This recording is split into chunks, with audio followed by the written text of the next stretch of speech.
No maiwasan tayo iti 10,000 nga penalty. Intayo agrenew iti lugan tayo. Dahil January manon ti panagre-renew tayo. Mayat no December tayo nga i-renew. Basit iti pila wino awan kid di pa iti pila. So ayun, let's go.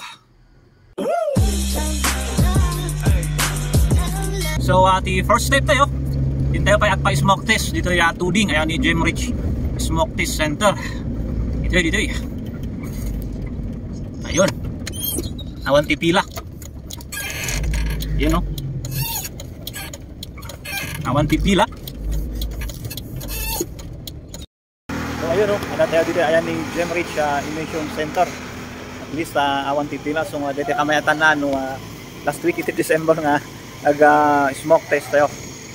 Eh mabit lang dito eh. Awan siguro ti 5 to 10 minutes. So ayun nalpas na dagos ang bayad tayo iti 550. Kini madam. Ayun no. Nalpas na dagos. So ayun, awan tayo iti 10 minutes. Nalpas na dagos ti smoke test tayo.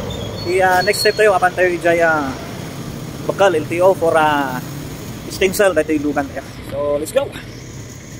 So ayun, ada tayo dito bakalan. Apan tayo dito LTO tapno stem cell dah iti lugan tayo kan i-check up damat lang. So let's go. So ayun, after how many minutes tapos na check up at stem cell ng ating sasakyan. So ayun dito lang sa Bacala, Trinidad. Sige sir, thank you sir.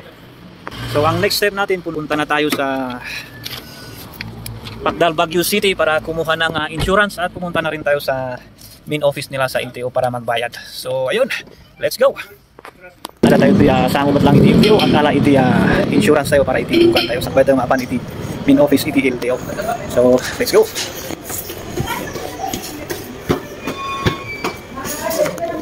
Dito ayan ni Madam Almera. So ayun, after how many minutes tapos na ang ating insurance. So pupunta na tayo sa main office ng LTO para magbayad. So let's go. So ayun, ada tayo ito main office ng iti LTO.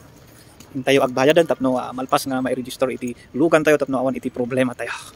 So asama kita tayo awan una iti pila so nga dete kamayatan no asto December no November tayo nga agri-register ta awan iti pila. So let's go.